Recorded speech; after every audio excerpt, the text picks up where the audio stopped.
Hi, everybody. I'm Melinda Gallant, and I want to welcome you to another Cape Conversations Fuzzy Slipper edition. Yep, I'm in my back bedroom again, and I'm talking to a wonderful young man named Michael Cestaro, and he lives here on the Cape. He's a filmmaker. Oh, you should see his films. Unbelievable. He has a young family, and it's so wonderful to have him here. So come along, let's have another Cape Conversation.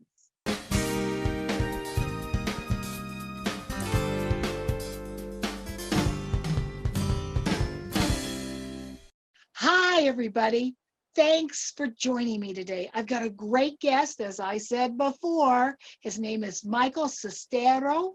Ooh, I love rolling that R. And he is a filmmaker, he is creative, and unbelievably talented. Michael, welcome to Cape Conversations. Oh, thank you for having me. Thank you for having me. So, Michael, tell me, what do you do for a living? I am primarily a filmmaker. That is how that's what I do for a living. I make short films. I also do use my camera and my creative sense to do a lot of marketing for small and medium-sized companies. I work with a lot of marketing firms all over the country, and am kind of their video department. But primarily, yeah, I work with the camera, so I do a lot of photography, video, and creative work like that. Excellent. Well, you've done two films that are, what's your company name again? Up and Above? Above? No, it's got to do with Twinkle Twinkle Little Stars. So Up above creative. Up Above Creative, right? That's And right. That's right. Up above creative. That's what my daughter. Yeah, my daughter used to call stars up aboves, from the song "Up Above Creative" and from the song "Twinkle Twinkle." And I fell in love with that idea of calling them up aboves, and that's where that came from. oh, well, it's your website is beautiful, and you have two films on there. Tell me about the first film, which I think your first film was Clay, was it, or was it not? Mhm. That's correct. Yeah. So my first film, Clay, it's a short. It was my first film I made when I moved back to the Cape. I'm from here, and when I moved back, I really wanted to uh, kind of deploy my creative sense on this place that I knew so well, that I grew up here. I felt that I had a unique perspective on the culture of the Cape, on the just the natural beauty, and I thought it was time for me to kind of to create something with that advantage and with that perspective. So um, I had been stopping in to Kemp Pottery, owned by Stephen Kemp in New Orleans. I had been stopping in there because I just found Steve to be so refreshing to talk to. We really we have a really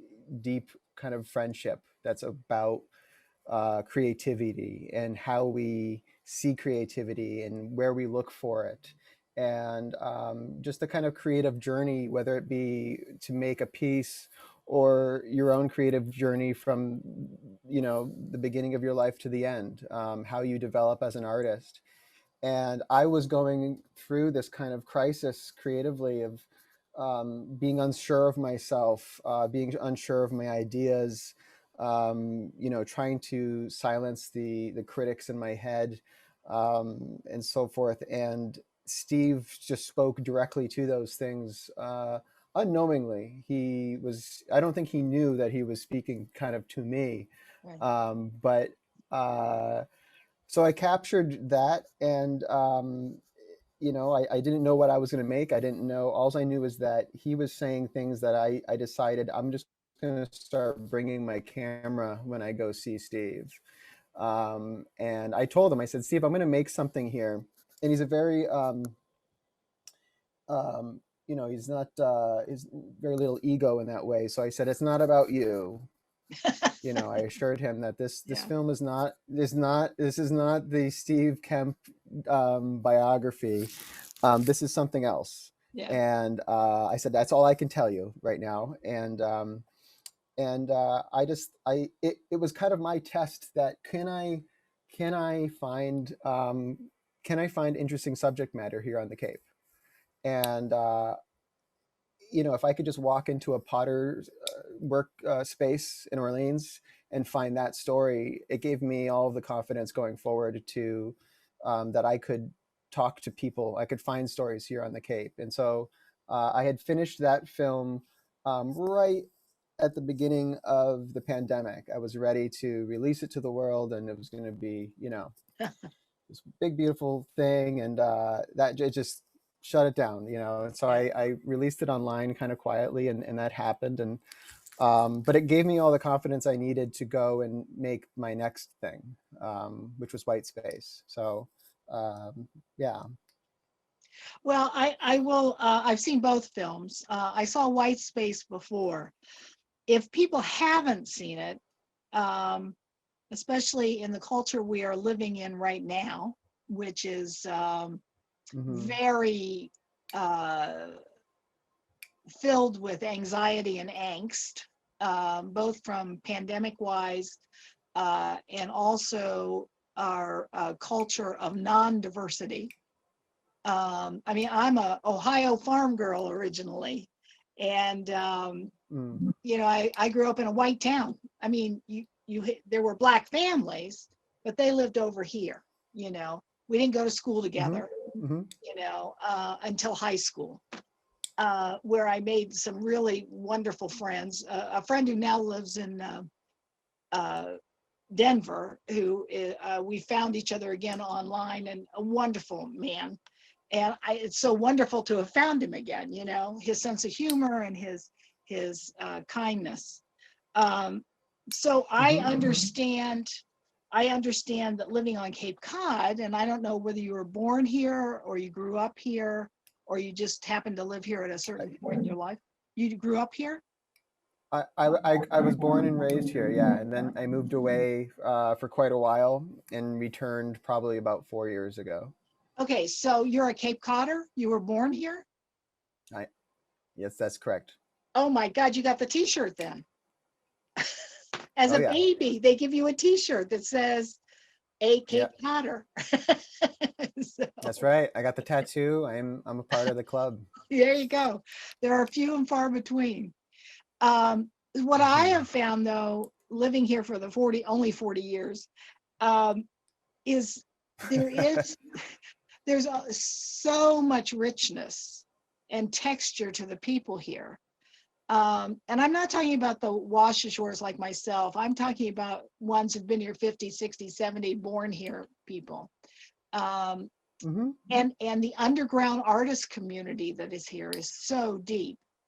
And when I watched Yes. White Space, I went, all of the women that you feature should be rising stars somewhere with their Oh music and yeah. poetry. They should be. I mean, I Yeah. don't know why they're not. Maybe they are. Uh, They are. They are. Yeah. Absolutely. Yeah. so tell me your You'll thought about you'll White. hear more from all of them for Oh, I sure. hope so. Tell me more about White Space and why you did it.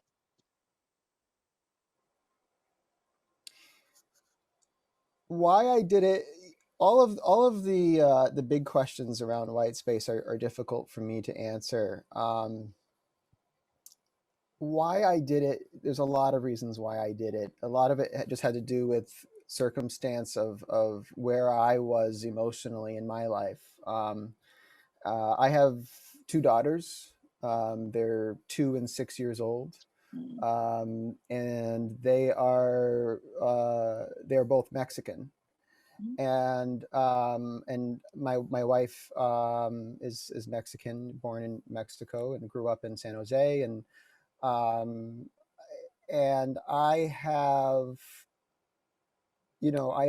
witnessed through knowing my wife Nubia, and I've witnessed what identity struggle looks like, Mm. um, and also, you know, experiencing what existing in a white space means, and um, having two daughters and moving to the Cape really got us thinking about where were we moving? Like what are the things that our daughters are going to have to deal with moving to a white space from California?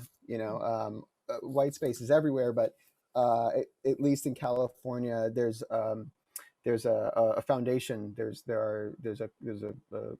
people there who are also Mexican and that you can relate to. There's a Oh, sure. community. Yeah. Less so on the Cape. Less so on the Cape. So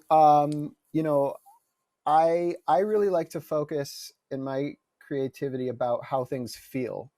I'm not a documentarian. I'm not. I made a this video. This film is about how it feels to be othered, to navigate, to exist as a person of color in the world. We call it white space. As if those are like disparate spaces that, oh, this is a white space, but really it's everywhere. Right. It's Ohio, it's Cape Cod, it's Boston, it's Atlanta, it's everywhere, and so I had this space uh, available to me, the Hawthorne barn in Provincetown. It's this Gorgeous. beautiful Gorgeous. wooden historical space. It is there's a lot of history there. It's one of the oldest art colonies in the country, Mhm. and I had this space available to me for one day, Wow. and I didn't know what I was going to do there. And I kept saying, I mean, I have this space, I have this space. What am I going to do? What am I going to do? Yeah. And the Black Lives Matters movement was definitely an influence, that the idea of being heard, that I really, having conversation with white friends, with my friends of color, that there was a disconnect here, that the fragility of whiteness was really interfering with I think white audiences' ability to just hear um, people of color or the Black Lives Matters movement. And so that was kind of step one. And speaking with my friends who were in the film, speaking with Muska, she kind of introduced me to the concept of white space. She had written something or done a lecture on white space. I can't remember, but and that term white space hit me like a bus, because it is so metaphoric and so literal, and so there's a lot of layers to that. And I thought I would love to give this space that I have access to these women of color, who I know, if I can get them on camera and I can talk to them and really be as transparent as possible about what I think we can do together, that we could really create something. And I was very nervous going into it. I didn't want to do it incorrectly. I didn't want to dishonor them in any way. I didn't want this to come off as performance activism. So I checked myself along the way. I have to be very thankful to my wife, who was an incredible sounding board for all of my good and bad ideas. But Wait, ultimately, wait. once, You had bad ideas? I can't imagine. oh yes, oh yes. Um, but once we realized who the film was for, that it Mhm. wasn't for a white audience, um, that the audience was to connect other people of color. I want other people of color to see this, other little girls. I want my daughters to see this, Yeah. other little girls of color to see this, who live in white spaces to see this and say, I've felt that, or I didn't even know I felt that until I saw it communicated by someone else. And that's the feedback I've gotten from other people of color who have sent me just incredible letters and emails saying, some people say, I didn't know that I was having these feelings. I've been kind of not focusing on them, and now I am, or thank you for making this. It feels good just to be heard. That, oh my gosh, like each thing that they go through. So putting it together was interesting in that I didn't have a script. I didn't even write down questions. Um, I knew that I wanted to speak to them about their experiences in a white space, and I interviewed them all separately. No one was ever in the room together. It was always just myself, the subjects, and Joe Navis, who's the photographer, who worked with me on this. And I don't give Joe enough credit as just being an incredible creative partner in this, as well as a creative sounding board. He's an incredible master of light. We shot this all using natural light. I don't know if I would have done that without Joe there, because just having the confidence that, yeah, this is going to look right. And it's something that space gave us the ability to do, because it's such a beautiful space. It has this gigantic, my gosh, probably 12-foot by 12-foot north facing portrait window. Mm-hmm. And that just brings this incredible filtered light into the room.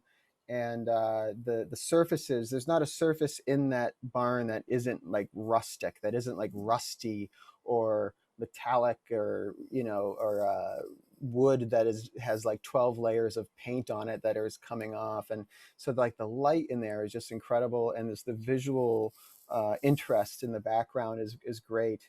And so it all, there's a lot of factors that came together that explain why the film was made. But the real truth was that as soon as it started getting made, I didn't know what was getting made until it was done. And I said, okay, here's a thing, and I think that it's covered here. I think that, all of the women came in and really touched upon similar ideas. Mm-hmm. And How that's did when I you? knew I had something. Go ahead. I was going to ask, how did you find the women? Because they are very special Yeah. women. So that they are incredibly special, and some of them I knew. Some of them I knew better than others. Some of them I didn't know at all. But I knew I needed some number of people to make a point. I didn't need it. I didn't want to just focus on one person. I Mm-hmm. wanted to show, to have this perspective shown by a group. And the number four just seemed to work, as far as, okay, I have about 5 or 6 hours in this barn. How much time can I, logistically? But Muska, I knew. I went to high school with her, actually. Let's see, Alejandra, I knew because she's actually in clay. Mm-hmm. She's an artist, and Yes. was actually working with Steve Kemp Yeah. um, when I knew her story, and I just love her soul. I love all of their souls, and everything. But let's see, Tiana, I did not know, but I had recently found her through social media, and she had posted something on her Instagram. She had been called the N word, and wrote a post about it, that experience. And in the post, I think she's saying, um, change is going to come. And I thought, okay, here's someone who obviously can communicate, can express how they feel about this, and it's Yeah. very top of mind. And obviously she had an emotional response, and felt comfortable expressing that response to the world. So I thought, and she's just incredible. I mean, her Yeah. voice, when I heard her, I thought I could just have her come in and she could sing, and I could do a music video for her. Like that was one of the ideas, and then yeah, and then Moselle is just I know her kind of peripherally, but I know she's just this incredible talent, and I knew a little bit about her story, growing up on the Cape. She's a similar age to one of my brothers, and I would ask other people, hey, do you know anyone who might be good for this? And it's a weird thing to ask for. Yes, it It's is. so personal, so intimate, so Yeah. and her name kept coming up. Moselle's name kept coming up, Mhm. and and it's tough on the Cape. It's like, you know, honestly, I got very lucky in that there aren't that many people on the Cape of color. There aren't that many people of Cape on the color that I know that I would feel comfortable reaching out to. It was just a storm of fortune that made that came together, and now I have the opposite feeling. After Clay, I felt I had all this confidence to make my next thing. Now after White Space, I think, how could I ever have all of those things line up again to make something else? I feel No, like I don't know. Yeah. So yeah, well, no offense. yeah, That's a typical artist attitude, right? You're afraid of what's going to happen it next. feels. Oh my God, something worked. I can't do it Yeah, again. absolutely, absolutely. That's artistry. Right. Yeah, exactly. I do a little bit in community theater, Yes. and you get one good performance and I go, okay, that's it. I got to quit because I peaked. you know. I have a question though. Right. Um, Exactly. Yeah. Exactly. I loved both films. And White Space needs to be seen by many people. How can people see it? How do they get to see it? Is it on YouTube and you pay for it, or Sure. all of the above? It's free it's free to see forever. Whoever wants to see it. That was my thing. I didn't want to, in checking my intentions with this film, my first intention was that I want as many young little girls of color to see this film as I can. So I made it free. It exists online at www.whitespacemovie.net, Okay. whitespacemovie.net, and it's on there, and yeah, it's free to watch, and yeah, yeah, and Well, it's on there you'll find information about the film, and also a link to a full gallery of images that were taken by Joe.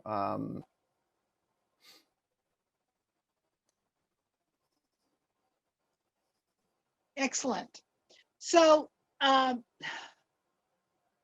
so here you are. You're a young man, young family. Now what? What do you do now? I mean, you're on Cape Cod. You don't do documentaries. Are you going to do more films like this? Yes. Um, I'm in that process right now of trying to figure out what's next. And the engines are full tilt, uh, figuring that out right now. With all my projects, I always want the next project to be bigger and better, not necessarily bigger, but just different, really, and better and stronger than the last. So I'm looking at what that means. I am interested in making more things along the subject line of white space. I'm not sure how to do that yet. I don't want to just make like a white space 2. Um, there are other subjects I'm interested in covering, along the lines of people who are othered, people who are made to feel othered in a space. So um, one subject, and what I've in looking at what I want to do next, I'm analyzing what I've done and what they kind of have in common. And I think a big part of it is things that I'm dealing with in my own life, and something that I have dealt with a lot in my life is the idea of, they call it toxic masculinity, Yeah. and that is something that um, is interesting. It's a tough one because the people who are affected by it don't necessarily want to talk about it, because that's kind of the first rule of toxic masculinity is don't talk about your feelings. Right. So I'm in the process of trying to figure out how to present that, and to just that concept of toxic masculinity. But there's a lot of other stuff. But over the past year and a half, what I've found is that there's this deep trove of subjects here on the Cape. I plan to stay here and tell them. And because I feel a responsibility as a filmmaker here on the Cape to do that, and to connect people. Mhm. I think that's what I want to do with my films, is I want to connect people. And it's funny, we live in this small town, we call it a town, Cape Cod. You think it would be easy to connect with It's people, not. or easier to connect with people, and that's not the case. No. So to give voice and to connect people is kind of where I want to go. Well, I mean, that's a wonderful goal. And to do to do the to do the films that you are doing, they can touch so many people. Um, and do you Yeah. want to have them distributed in another way, or are you happy with how you're doing it now? I mean, what if a big distributor came and said, I mean, put this film in Oh, Sundance and whatever or whatever. Uh, absolutely. Okay. Yeah, like I said, my goal is to distribute to no, I'm never happy with anything I'm currently doing. I'm always looking to Well, go that's bigger next, whatever it is. right. But I think that yeah, the more distribution something like White Space could get, the better, Mhm. as long as it's in line with my goals and of the film, it's the films to me are sacred, because it's not just me in these films. It's really an incredible thing. I mean, it's these intimate conversations. These women come on camera and they are talking about these incredibly painful experiences and existence, openly on camera for us. And so I find I have an incredible duty to protect that, to make sure that, however this is distributed, that it's done with that in mind.